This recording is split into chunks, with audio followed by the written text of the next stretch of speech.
Rightly, tightly, a simple way Donald Trump can end the Ukraine and Israel wars.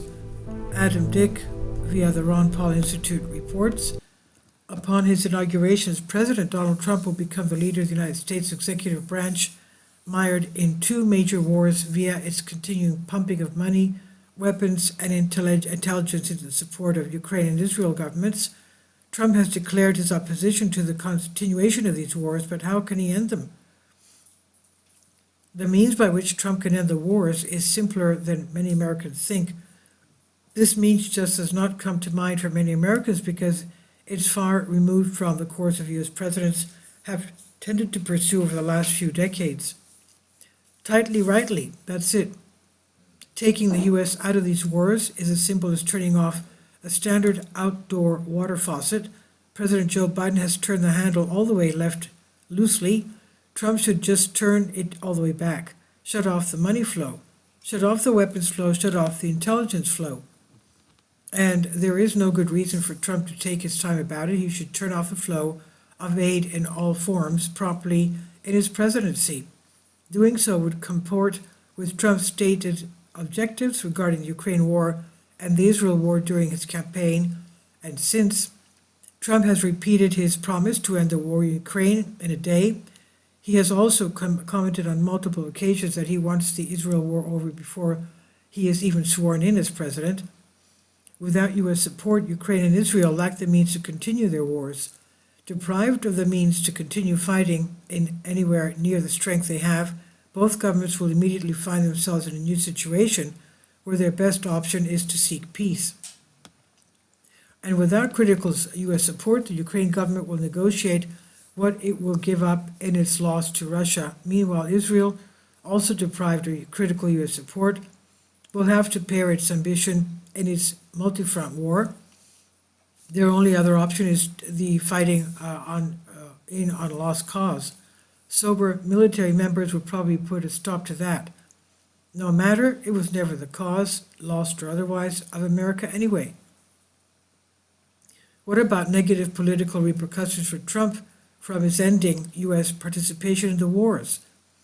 Such participation lacks popular support, so ending it would seem a plus for Trump's popularity.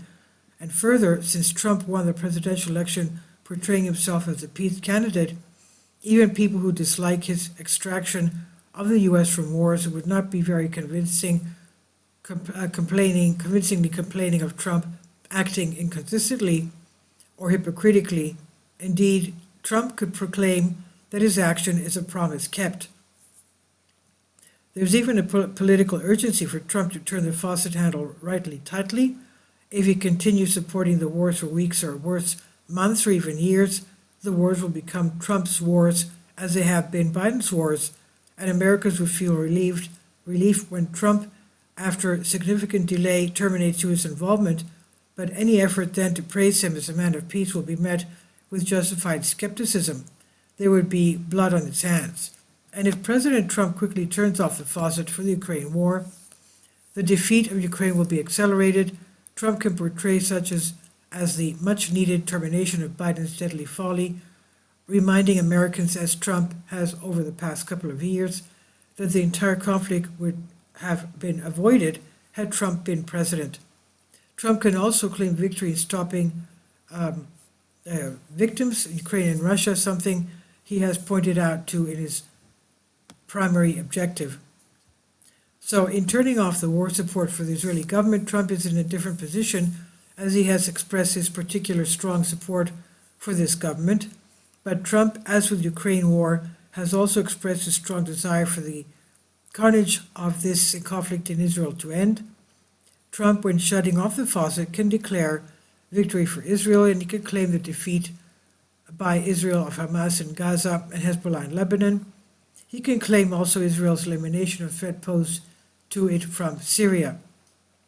The war is over, and one can be his message. Trump will surely be facing difficult challenges as president, but on the major issues of the Ukraine war and Israel war, the solution is simple: turn off the faucet rightly tightly. This is by Adam Dick via Ron Paul Institute on Zero Hedge. Please leave your comments, and thank you for your support. Finally, support my Patreon account. The daily posts are 5 videos daily, and they are totally different from what I have on my YouTube channel. Thank you so much for your support and that you find all my content so interesting. You'll find the Patreon account details in the description box below.